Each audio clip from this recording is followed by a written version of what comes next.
All right. Good morning, everyone, or good afternoon, wherever you may be. So we are about to begin this session, but before our mentor take this session, I would like to give a brief introduction about Mrs. Victoria. So although I've shared her profile to the platform for every one of us to go through and know a bit about her before the session, but I'll still read out her profile for everyone to understand. Okay, so Mrs. Bamas Victoria is a journalist and media professional with over a decade of experience in newsroom leadership, investigative reporting, and media innovation. She has worked in various capacities with Daily Trust newspaper and later led and edited the Fact Check Hub, a verification newsroom, before joining the International Center for Investigative Reporting, ICIR, newsroom as the editor. Throughout her career, she has coordinated multiple election coverage projects, served as a pitch commissioner and editor on several high-impact investigative reports, and has reported from Ghana, Togo, Benin, Benin, Ethiopia, and across Nigeria. She also co-hosted the ICIR Weekend Journalism Masterclass for 2 years and played a key role in the formation of the Nigerian Fact Checkers Coalition, NFC, with strong open source intelligence, OSINT, expertise, extensive editorial experience, and a rich professional network. She continues to contribute significantly to advancing fact-checking, media literacy, accountability, and data journalism in Nigeria and beyond. So we have here Mrs. Bamas Victoria, who will be giving a presentation on data storytelling in the AI era and how technology can amplify your voice. Please welcome Ms. Victoria.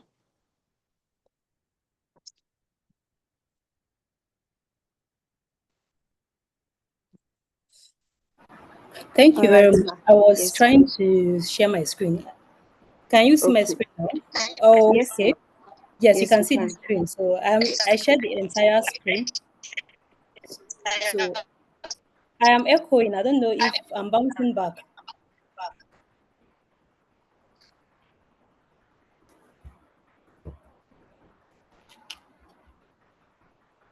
Can you see the screen? Yes, we can see it. Hi, Frances. I thought that was you. It is me. Good morning, dear. Good Thank morning. So, you. uh, so what I'm saying, can you see my slide? The slides I'm about to show. Yes, Good. yes. Yes. That's fine. Thank you very much. So once again, good morning, everyone, and I'm happy or glad or to be here. But interestingly, I have actually taken quite a lot of classes, workshops, stuff like this. But it's generally always for journalists or even those in these civic spaces. But that's also the comms guys, communications. So this is the first time I'm taking a class that has that it's not media focused. So I had a serious issue trying to understand what I'm supposed to do, how I'm supposed to do it to suit the class, because from what I understand, this is a cohort of tech people, and I'm wondering what I will want to tell. Or anyway, hopefully, at least you'll be able to get one or two stuff here. And because I'm a media person, I decided to take it from a media background. So let's go in. So let me this on this slide I have, and I talk really fast. So the coordinator, please, if I'm running too much, just let me know so I can slow down.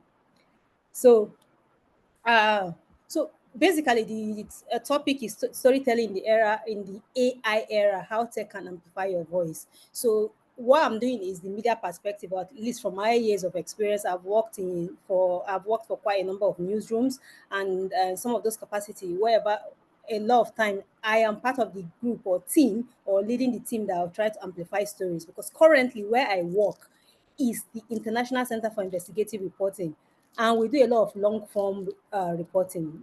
An average story will be 3,000 words. So one of the things we have always tried to do is to tell those stories in line with the times, and in a way amplify those stories in a way that people will be able to engage with it, because we found out that not every person will want to spend their time reading on 3,000 or 4,000 words on a mobile phone. Right. So storytelling as a whole, from the media's perspective, and generally, in fact, I think it can apply across board, had has have been shifting over time. So I actually have a timeline of the different shifts here. In, of course, before invention of writing and printing, the first form of storytelling we had was oral storytelling, right? In Africa, we even have, I think everyone here is an African. We have orators. It's actually even a family tradition. Then, with the invention of typefaces printing, we now had ways of telling story in books, and we in the media places, in the media sector, we have a newspaper. Eventually, of course, when color came in, we had magazine, glossy, just different format, pamphlets. Then after that, we now move to the digital age. Yes, the digital age. So this, I just wrote them the way I understood them. They might not be the actual term, but you should understand what I'm saying. So we now move to the digital age. The digital age here was ushered by radio. So is radio actually a digital platform? So that's for you guys are tech guys. You're in the best position to know that. So we had radio, of course, in which we use for mass communication, and later television came. In fact, for we who are in the media, and because I also read mass communication, everyone thought that television was going to be the game changer. It is a game changer, but everyone thought that it was going to annihilate every other form of storytelling. But this is almost a century later. We still have print, and we still have, in some places, oral form of storytelling. Anyway, and we're thinking that was it. Television is the it. Then we now had the coming on the of the internet. This, for the media space, also changed the way, so even the profession of journalism. Then you're either a print person or a broadcast person. For instance, in school, when I was in school, I majored. You either major as a print journalist or a broadcast journalist, right? But with the coming of the internet, it changed the space, because we now have what we have. It's now ushered in multimedia journalism, because now you have a website whereby you host your report. So as a journalist, you are now expected to have both the print and the digital and the broadcast scale, because it's a combination of both. Okay, we're thinking, okay, that's it. We are at it. We're trying to understand that space, where we should tell story in the digital platform, trying to understand the optimization, trying to understand how people are consuming news. Then platform now exploded. Platforms here refers to social media like Facebook, Twitter. There were others that have gone down, like Tumblr and Google Plus. Yes, all those were different spaces that didn't survive it. Yeah. So it now changed the way we're telling stories. We're no longer telling story. Before, we're telling story for radio. We now move to telling story for TV. That's with moving pictures. We now move to telling stories, combining both audio, sound, and text in one format in the internet websites. Then we are now telling stories for platforms that are amenable to mobile phones. So that's social media platform. And as we're still grappling with, there are all research, there are media research on how readers are consuming these stories, and we now have AI coming in. Now, the coming of AI is also changing the way we're telling stories, because even the way people are searching for is searching for searching, making their search online, surfing the internet is changing. As such, we also now need to start changing our story, telling our stories to do that, and also change speed in which we used to report. Like before, there are so many things now that like research. If you're going to do research before, you might take a lot of hours, reading this, you read article A, B, C, compare back and forth. But now with all this LLM and ChatGPT, it's a bit easier and faster. So a lot of redundant it's helping to reduce redundancy. Of course, I'm not this there are so many against but that's it's a whole different conversation. The ethics and everything is a whole different conversation. But one thing so far the AI has been able to help us do is make things faster and help reduce redundancy. So moving forward, I think I've spent too much time on this page. My next slide, I already spoke about multimedia storytelling, in which we are in an era whereby we're telling the story across different content type, across different platforms. And also, and because these platforms are generally segregated based on generation, you also need to tell those stories to speak to the different generation. Yes. So basically, multimedia storytelling treatments, you give a story. So when you do one story, you think of, okay, how many platforms do I want to tell this story? So the one you're going to do for the website is definitely going to be a different version from the one you're going to put on, let's say, YouTube, if you're using that as a distribution channel, or on Facebook or on TikTok. In fact, YouTube videos are also different from the videos you put on TikTok, except maybe YouTube Shorts. You can cross post those type because they are a bit similar, even in terms of formats.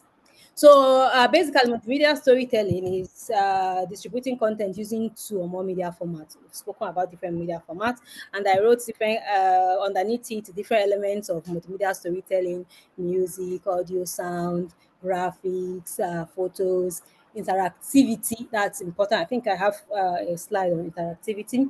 So, and the next set of this slide, I'm going to speak more on graphics, visualization, and data. So data presentation. So those are the next set I'm going to, because I want to believe a lot of everyone, a whole lot of persons are exposed to videos and So moving forward, I also did not go much into AI tools because I believe as tech guys, you guys are the one creating the tools we are using to so I shouldn't be really you, even if you are not at that level, but you actually have an understanding of tools available, and if you want to use any, it's not going to be very very difficult. You do not need a hands-on tutorial to do that. So basically I just wrote the ways in which we are using AI to help in our storytelling. So one of them is writing and research. So writing now, it's a whole ball game. What uh, level of writing is allowed? I'm talking about for us now who are media people. So now the profession or wherever you're writing for will now determine what level. So what's happening now? Media houses across board are having AI policy. Some do not allow, some allow for rewriting some a few sentences, some of them editing a few and some of them believe that there is a level of work you use the AI to do. You will actually have to do full disclosure and write that this work was done with assistant AI. So those are ethical policies or standard that depending on where you're working will determine. But something that has really been impactful for we in the media is having all these transcription tools. I do not know how it's affecting other industries or other spaces, but we in the media space, transcription tools have been very, very helpful because you go to interview somebody for an hour interview. That's by the time you transcribe it, you're having 4,000 to 6,000 words. So it means if you're transcribing that, you're going to spend like 4 or 5 hours doing the first draft, then use another hour or two to do the edit. So before you know, you spent a whole day. Normal working hours is 8 days. You spent a whole day transcribing interviews. So for instance, where I work, the ICR, I wrote what we have there, the native AI. We also, it's one of the tools we developed because we realized that a lot of most of the transcription tools available, one, they are quite expensive because ours is still open source, and they do not necessarily understand the way we speak. So that's why we decided to do the native AI solution, that so that it will be able to understand the Nigerian context. So for the Nigerians here, yeah, but for those who are not Nigerian, I've not tried it with any other language. So it transcribes it for you, and not just that, it also has the option for you to, after transcribing, to translate. So far, it has the ability to translate in three major Nigerian languages, that's Hausa, Igbo, and Yoruba. So you have one tool that does that, and so it really helps. So of course, there is audio. Like for instance, podcast now is way faster, and I know in a newsroom a newsroom will collaborate with. They just did the first set of sample, and subsequent one, the presenter or the anchor doesn't even have to be there. The AI they are using will read it using the person's voice. There is a term for it. You guys know what the term is. Okay, so there is visuals that you use. You have distribution, of course. Let me move on to the next slide.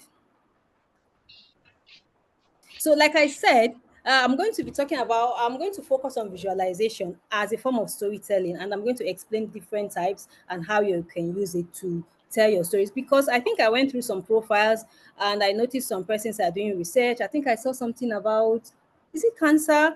I saw someone about FGM. Yes, and of course, I know Francis do things around trade.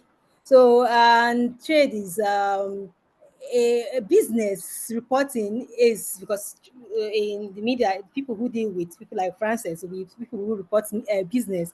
Business reporting is generally not what we term as sexy or sensational. It's not it. So it is difficult. So we are always battling on how to simplify it in a way that people will understand. And I think it explains why there are a whole lot of visualization around business reporting so that people can relate with it. So I have here some definition of what visualization is. Everyone knows it, so you can just let me just read what I wrote here. Visualization is the art of communicating a message by creating images, diagrams, or animations. There is nothing that is out of the ordinary there. Basically, the representation of an object, situation, or set of information as a chart or other image.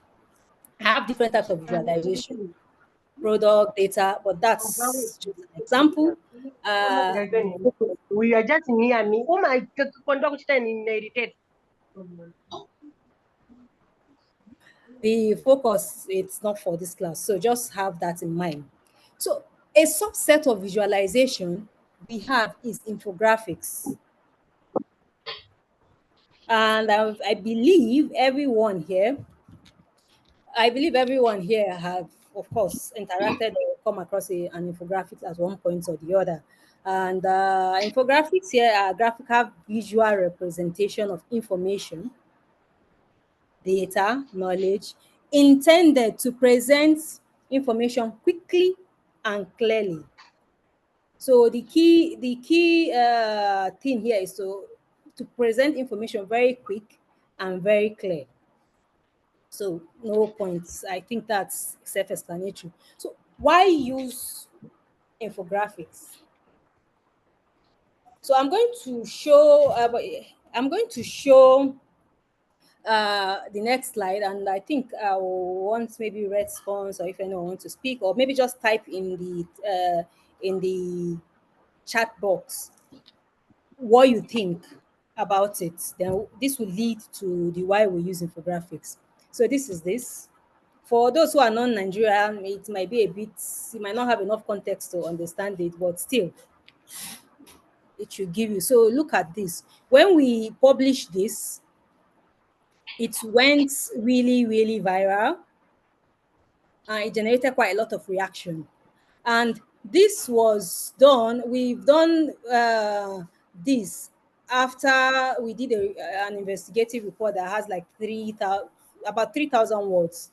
But this was what went far and wide. And of course, it now led to people reading it, because after they see this, they want to come and read the story.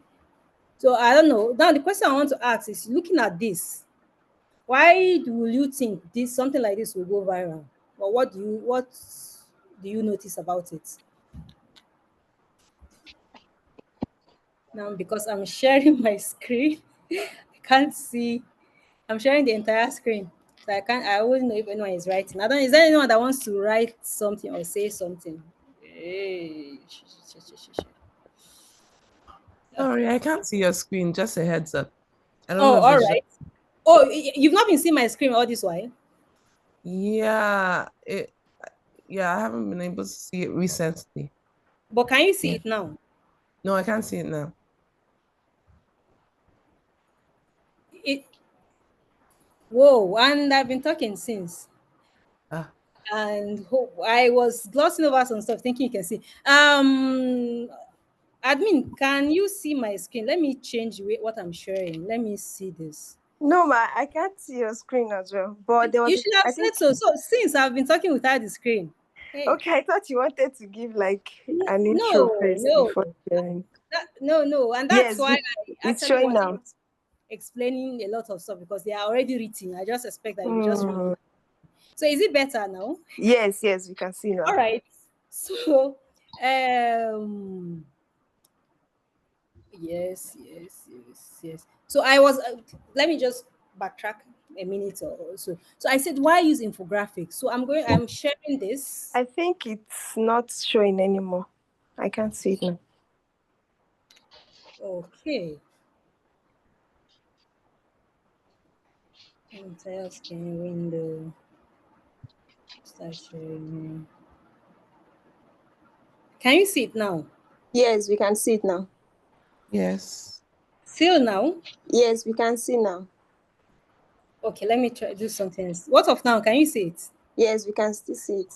Okay, I think problem fixed. All right. So my question is, we did this particular report. These particular infographics went viral, and it generated a lot of reaction. And I just wanted to ask if, by looking at it, you were able to say why or what you think. Because we did a report that accompanied it, like almost 3,000 words thereabout. But this was what went far and wide, and generated a whole lot of reaction, even from the government, and they also had to do press runs around it. So, any comment, any take?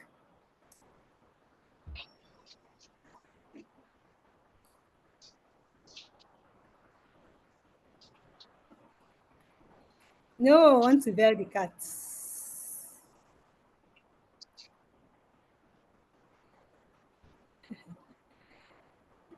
All right. So basically, what this visual infographics did was to um, the whole 3,000 word stuff that reports that we did, not up to 3,000, but it was above 2,000 words report that we did, was summarized here. And it was easy for people to relate with it. At this point, at the this something happened in 2020. Yes, this was around COVID, and at that time there was lockdown across the world, most countries, and Nigeria was not exempted. And because of there was lockdown, there was different kind of palliative and intervention by different stakeholders, including the government. In Nigeria, for those, I'm going to give a little background so that those who are not Nigerians will have a context. Nigeria is generally divided across six geopolitical zones, and even these six geopolitical zones is divided into two broad categories: east, south, and north. And there is always this rivalry or different conflicts between across this division. So at that point, the government, that's Nigerian government, who as at that time it was from the northern part of Nigeria, issue one of the intervention was this conditional cash transfer, which means they are sending a certain stipend, I think either monthly, to the poorest of the poor, to quote them. So when we requested, I think we requested using no, when this the agency the National Social Intervention something agency it was led by Waste, released the data of the number of people who have accessed it. So we decided to look at it to evaluate the conditional cash transfer initiative, if it's working or not, and just everything. So one of the things we noticed was the number of people like for instance, look at the Northwest, it's one region, it had 561,000 people who have received the conditional cash transfer. Look at the Southeast, is also a region, a geographical region, and it has just 27,000. So at the end of the day, what you will notice is that um, in the whole southern part, that's southwest, south, and southeast, is less than 120,000, give or take.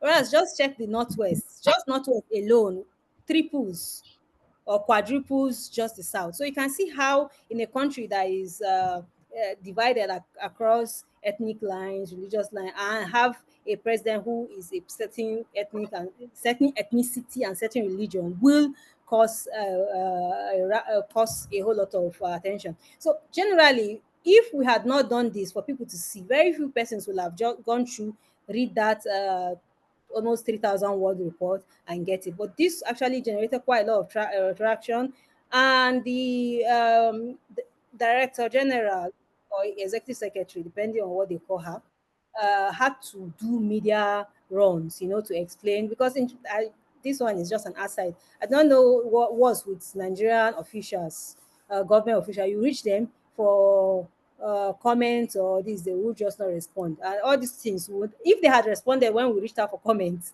it wouldn't have, it would have changed our whole story, because obviously what happened is, for any region or any place to access this conditional cash transfer, there has to be a social register that will be submitted by the federal lawmaker representing those areas.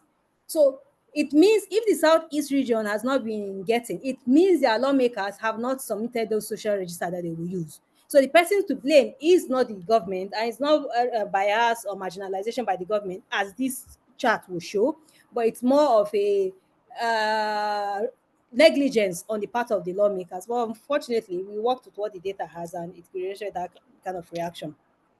So same thing, similar concept happened here. This one, for in the media space, you get sent press release. So I want to believe you guys too, in your different spaces. For those who are involved with NGOs and code, you have an event, send a press release and send out to media space, to the media people. So this was from the police, Nigerian police. They did this shortlisting of candidates for police recruitment. They sent the press release. Everybody reported it. Nigerian police shortlists, that's MPF, shortlist, let's say 20,000 candidates for across Nigeria, Kinikon. Our data guys looked at that data, and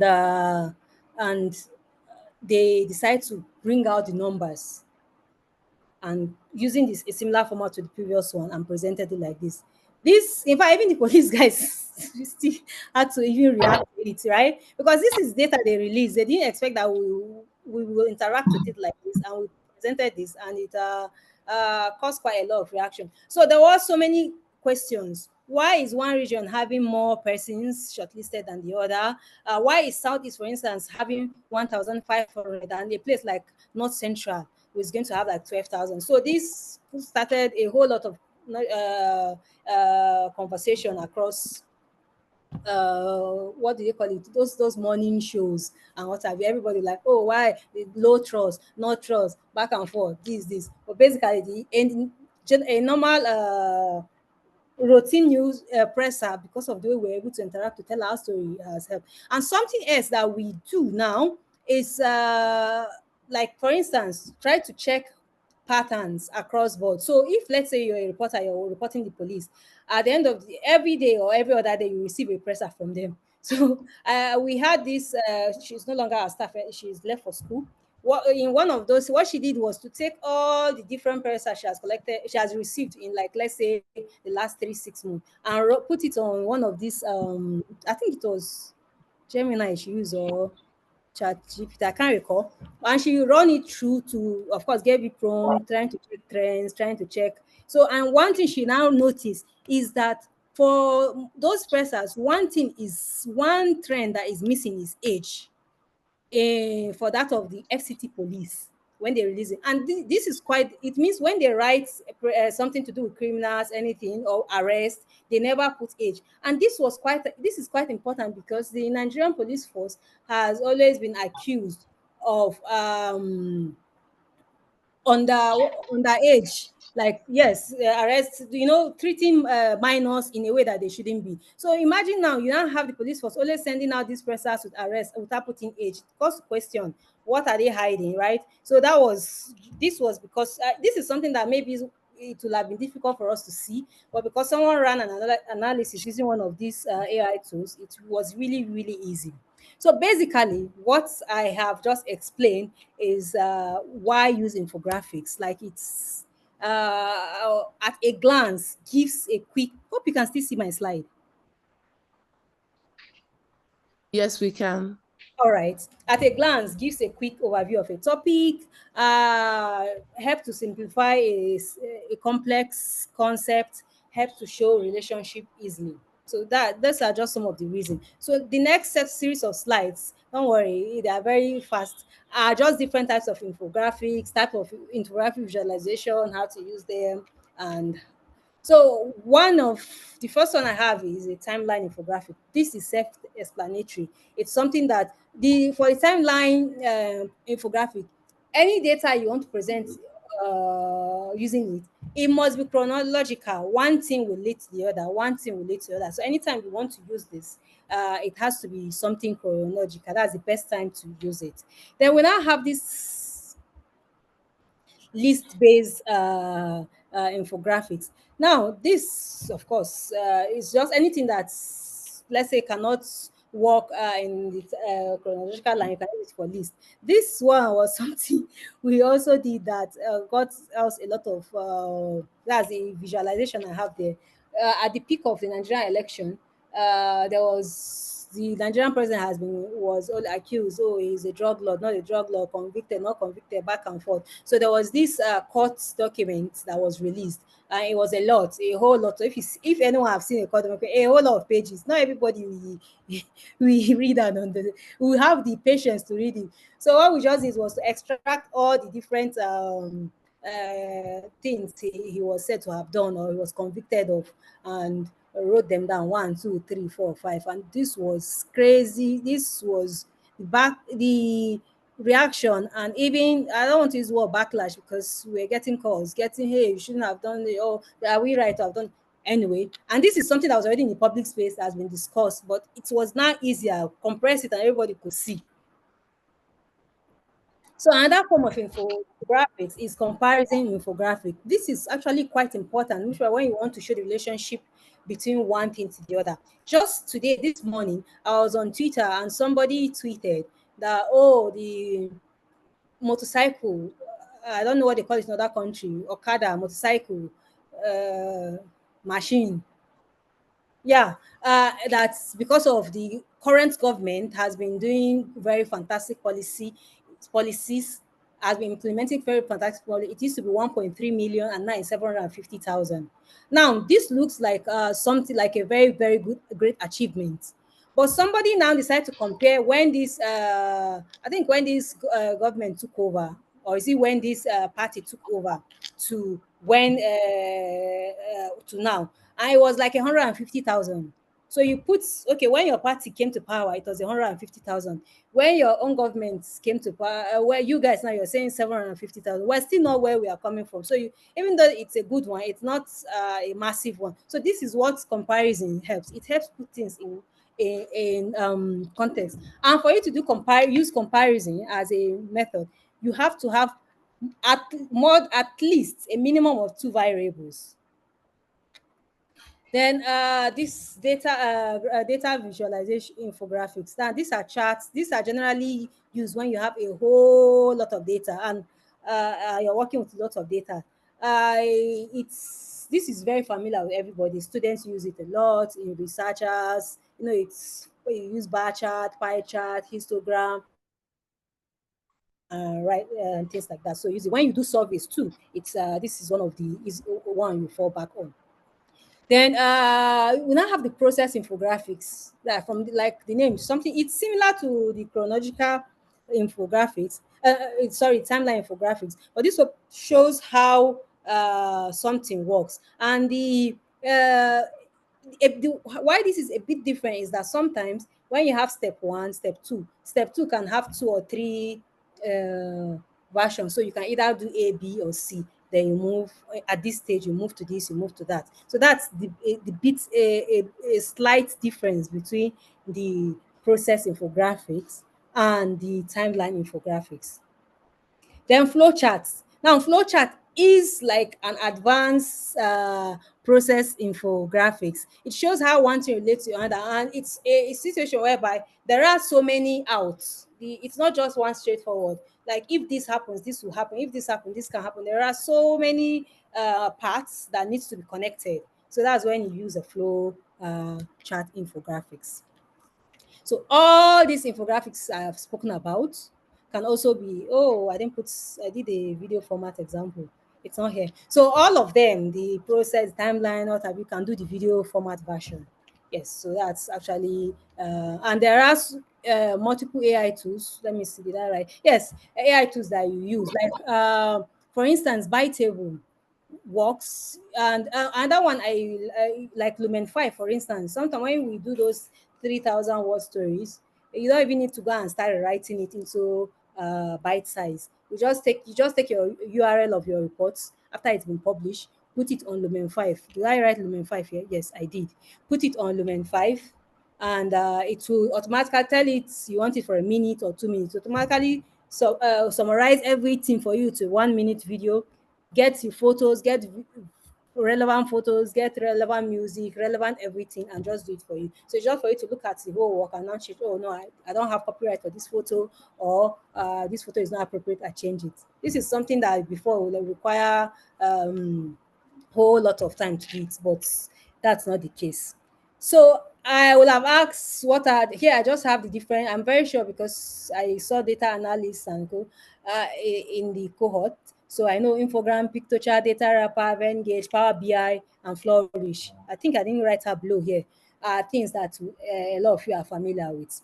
So other forms of visualization, if it was a live class or it's or there are a lot of person, I usually will ask what are the other form of visualization? But as it's not, let me just go ahead. Other forms of visualization aside photographs and videos. So I have this. You can also do explainers. Now, there are some pages I follow just because of the way they write. One of them is so informed. There's another one in Nigeria. That one is called Republic Journal. I like the fact that they compress everything in very biteable size. Like for instance, look at they did this. It's 5 pages. This is from So Informed. It's something to do with the Gaza at the peak of this was in September. So instead of writing all those plenty text, they just did it in slides that people can just read. There were 5 in total, if I remember correctly. So you can. It's also a form of visualization, even though you're reading text, but it's presented as as a visualizer. Then you can also have summary videos. I think I spoke about Lumen 5. Like this was during a class. We just took one random. We just took one random story, fixed it on Lumen 5, and automatically generated this. So it's quite easy. You can even record because there is the AI part that allows you that things and does that, or you can choose to manually do it. So it was quite, I think it was less than 1 minute that we did it. Then another form of uh, visualization you can use is illustrations.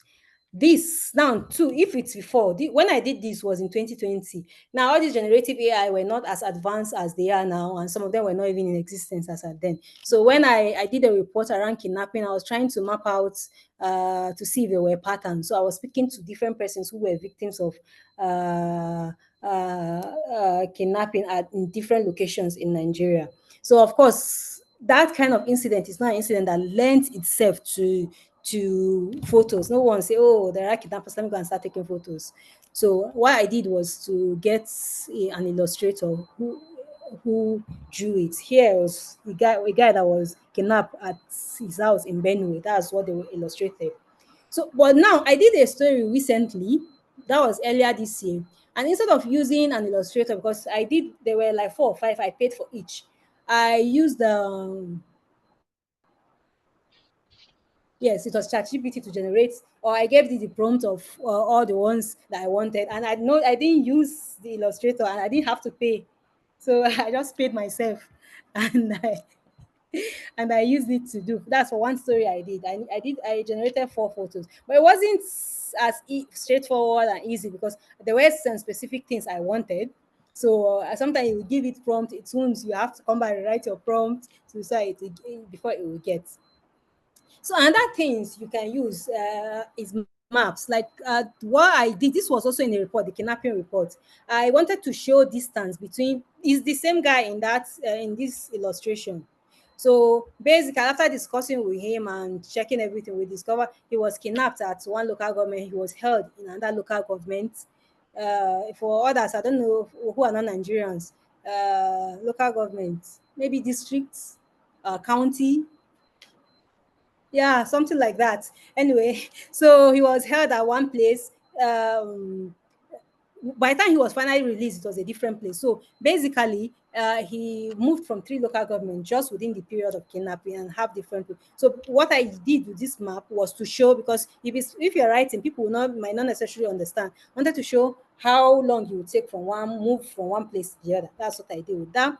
And for Google Earth too, you use it to illustrate, and most especially if you were a fact checker, because I am also a fact checker and we do a lot of fact checking. It helps with a whole lot of investigations and verifying information if it's accurate. And not just Google Earth. One of the things I really do like is the Google Street View, right? So it helps you know, and not just Street View. There is this one. The Street View has historical data. So when somebody say in 2020 XYZ happen in this area was like this, or they've done this road, or they've done that, what we just use is get the Google Street View and check as at 2020 what was the situation. Sorry, check my table. The bigger one. Yeah.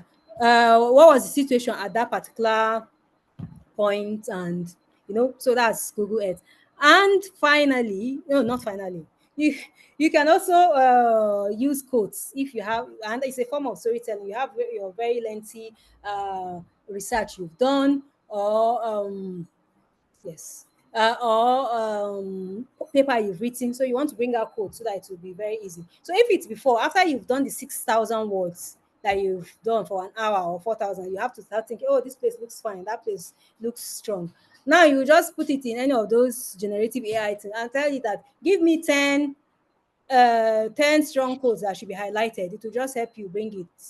All you just need to do is to verify, is it in your text? Oh yeah, it's correct. You just slam it. So something that would have taken you, hey, this is good, you have 10 and you just choose from it. So it's way faster now. Then I think this will be my last slide.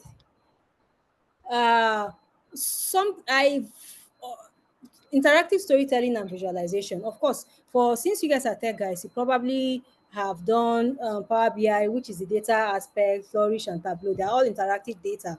But the ones I do like are, and but for whatever reason, they've not for whatever reason. I think it's because of our data connectivity, that's internet connectivity in Africa or Nigeria. It has not really gotten uh, what's the it has not gotten a lot of traction. So you can just open this for, oh, you can't see my screen. Ah, up to now you still can't see my screen or more, I can see it too. yeah, because I see seeing someone say they can't see my screen.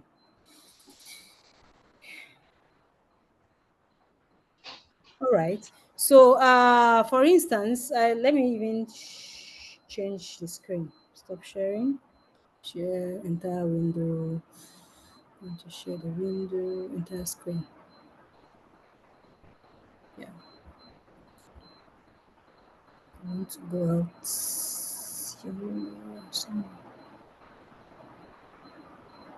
Sorry.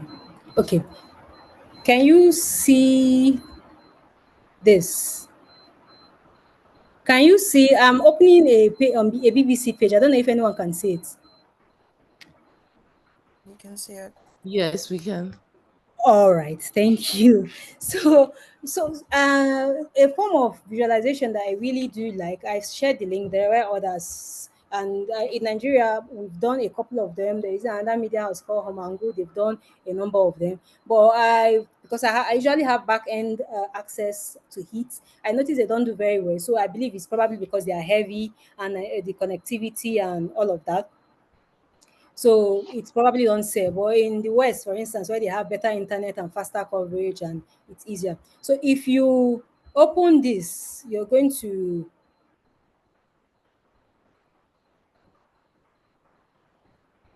it's going to be it's interactive. You're going to see how it changes over time, like different. You can interact with so many data. Oh no, sorry, this is the wrong one. I will look for the right one. Let me open another story instead. Okay, let me use this one. Like this, for instance, is actually an investigation that was done by Reuters way back around. They were trying to talk about the title is Connected China, and they wanted to talk about how the political power relate to the social power, to the institutional power, and even career comparison. So you get, instead of just writing text, right? They did a whole lot of visualization that you can actually see. Oh, you see this. Oh, this, that. Do this, do that. So these are um, um, interact some examples of interactive form of visualization. Even these two, visual storytelling, interactive formats. Yes. So I am done. The last set, I just fixed that in case if there is time, but fortunately or unfortunately, we do not have the time. That's basically misleading, how visualization can be used to mislead people and things for you to avoid.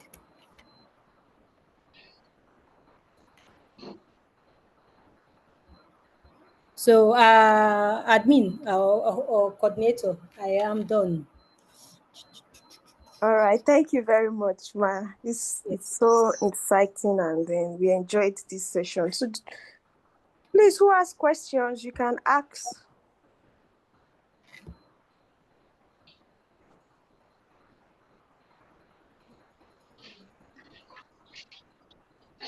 The floor is open for questions. Oh.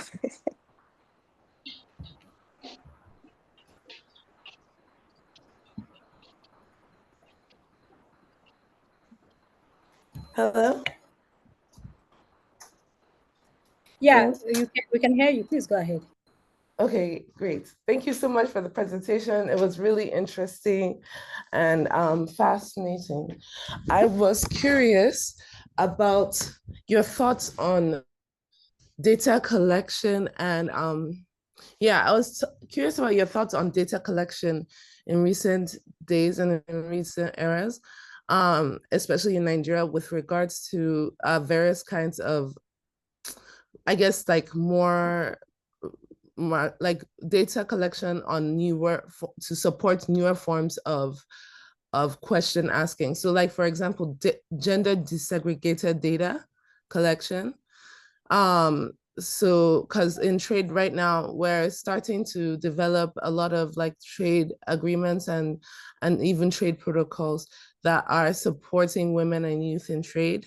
But when we were trying to gather data or like, use resources that we could find to support some of the ideas that we wanted to push forward, or to at least, get an understanding of what the environment is like, we noticed that there wasn't really a lot of gender desegregated data out there.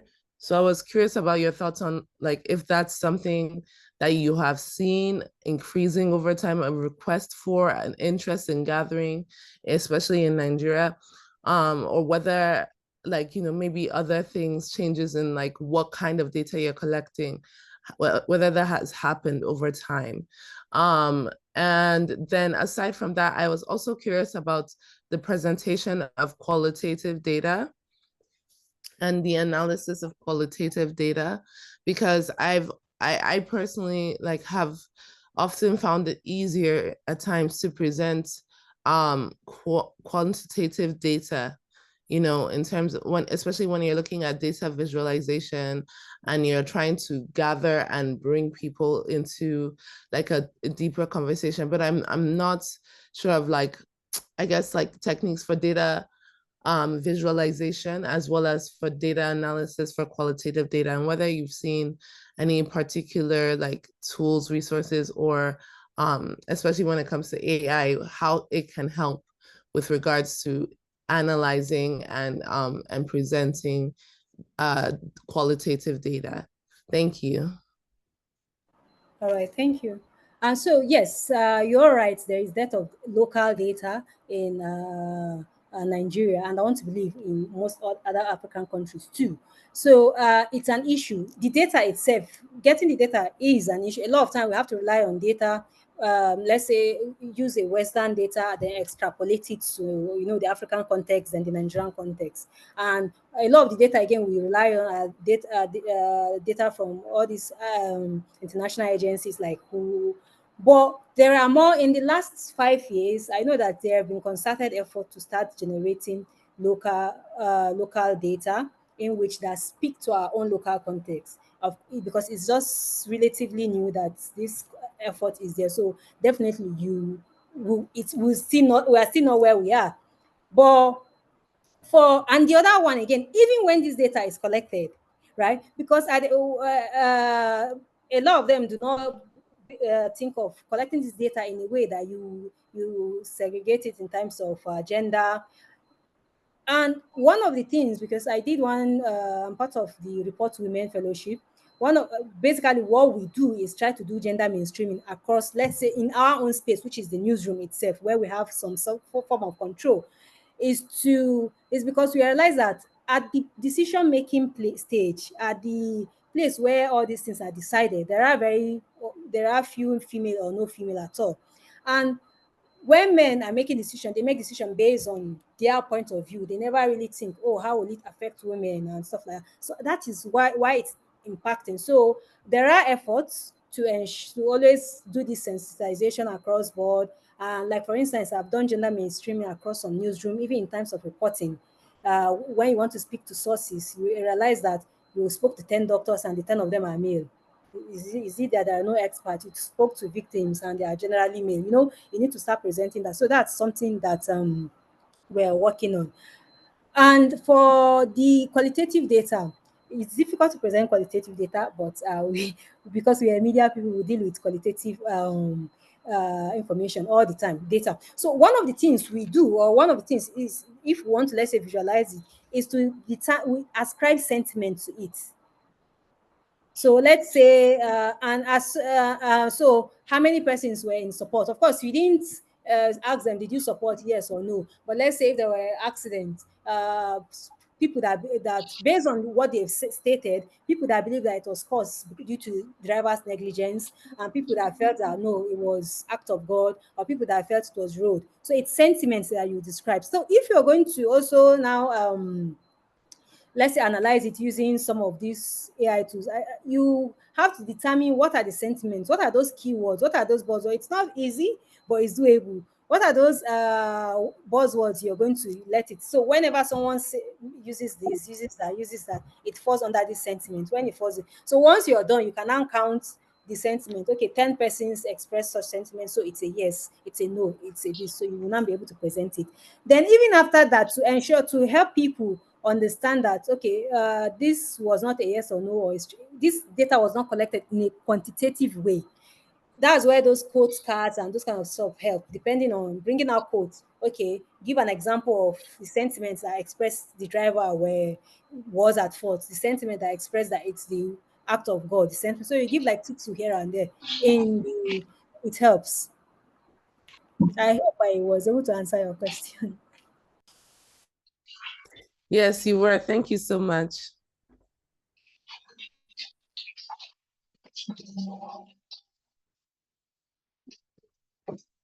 All right, so do we have any other questions?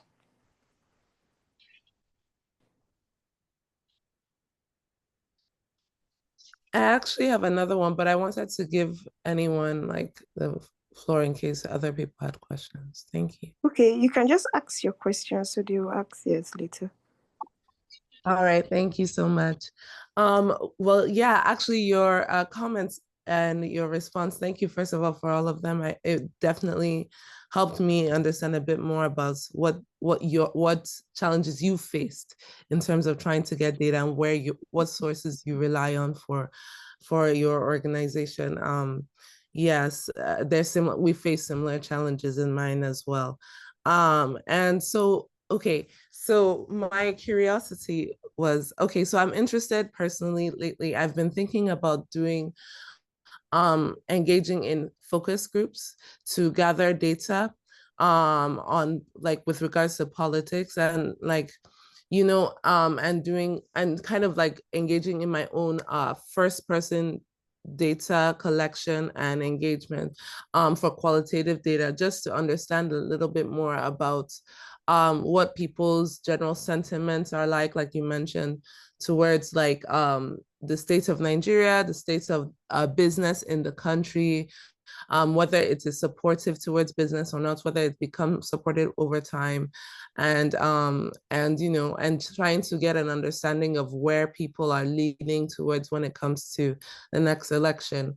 And I was curious, but what I noticed when a similar organization kind of like, there's a focus group podcast that exists in the US that was following for the US elections.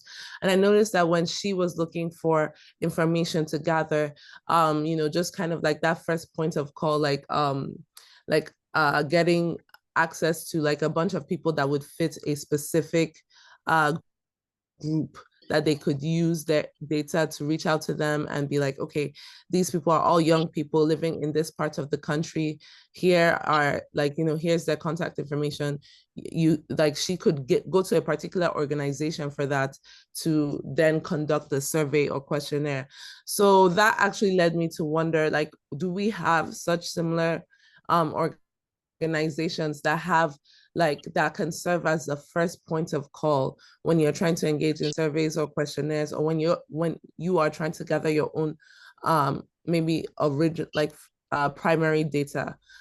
Is there like an organization that you go to or you turn to in Nigeria for your organization if you are trying to engage in like questionnaires or like or surveys in a new area, for example? I hope that's All right. clear and make. Yeah, I think I get your question. So now it depends on the scale of data we want to get and the scale of coverage we want to do. Like the most recent one we did, we're trying to do a project around. We're trying to institute uh, sexual violence against students, combating sexual violence against students in different institutions. And before we did that, we wanted to like find out what are the gaps, what are the challenges. So we needed to do a questionnaire. Of course, because it's very specific, it's targeting higher institution, and we know what we want to do. What we did was we got people on ground in relevant schools. I think we had like 10 or 20 schools, and each person was supposed to gather a certain number of data. We gave them targets, the kind of students they should speak with, which are generally female. So by within a week or two, we were able to gather over. We had over 1,000 people responding to our questionnaire, so we're able to get a sense of what. So that's one step, one of the ways we do that. And we already understand. One thing we found out is that all those questionnaires you send to people, field this, field that, it's a lot of time it doesn't work. So we decide to use the boots on ground. We go to the school, we get students, we pay them a token or a stipend, and they do it. They talk to their people, they fill it, and we're able to track it, put some quality control. That's one way. And that way, depending on the data we want, and maybe I do not know for people, but over time I discovered that if you're a journalist, you know that there is no person you do not meet to get data. So we want data. We reach out to in Nigeria, the people in charge of data is Nigeria Bureau of Statistics. We reach out to them and tell them that there is this data, we want this data for this, we want this data for that. And so a lot of times they already have it. If they have done proactive disclosure, it's on their website. We'll just take it. And if there is an issue, we send them an email telling that would not understand this that, or we use the Freedom of Information Act, which empowers every individual to require a request for data from every person. Like for instance, we were doing a fact checking around how much the Nigerian government pays. And we sent a FOIA, sorry, how much he earns, the president and the vice president. And we did a FOIA request to the RM, it's a very long mouthful, RMDC something. They are in charge of revenue mobilization, to tell them that they should give us, we want to know how much the vice president of Nigeria earns. And of course, they responded. So that's another way we gather data. And if it's a very big project, let's say, depending on the scale and you have funding, there are organizations one in the smaller scale of the bigger project, if it's media related, there are media organizations that their focus is gathering of data. They are data focused. Unlike we do. Hello? Unlike us, we do investigation, fact checking, and data. There were those who are primary data, then primary data gathering media organization. Then there are those other commercial ones like NOI polls. I think NOI Post is owned by Ngozi Okonjo-Iweala. I'm not sure of that, but I have friends who work there. Their job is, if you, Francis, you want data, XYZ data, is to go meet them. They tell you how much it's going to cost. Their job is to go out to the street and get it. In fact, a number of the data gotten by the Nigerian Bureau of NBS, Nigerian Bureau of Statistics, they work hand in hand with NOI. They employ them to help them gather those data. So depending on what you're looking for, what at the scale you want to do it.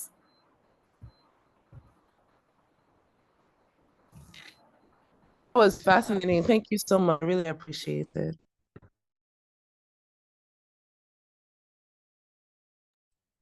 All right, so do we have any other questions, or we should round up this session?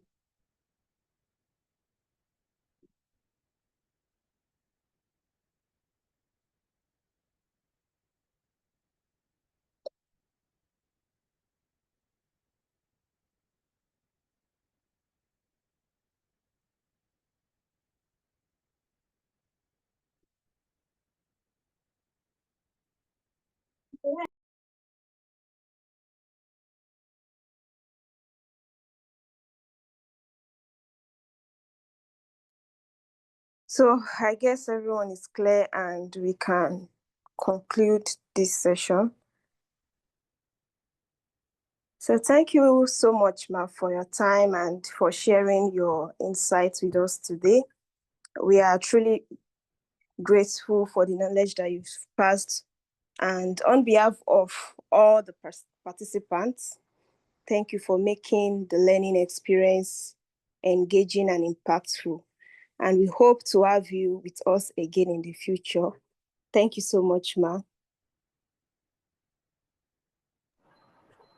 It's my pleasure. I was looking forward to getting perspective from those non-Nigerian. I'm usually interested in how other people see things, from other countries. Yes. It's unfortunate that I didn't get that here.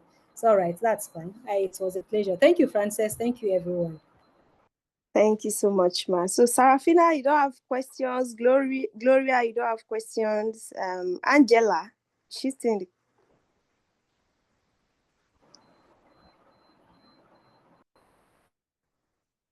I guess they are very fine.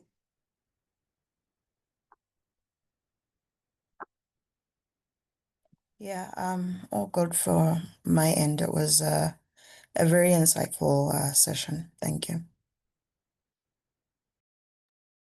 All right, at least you spoke. So what about Gloria?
Bye.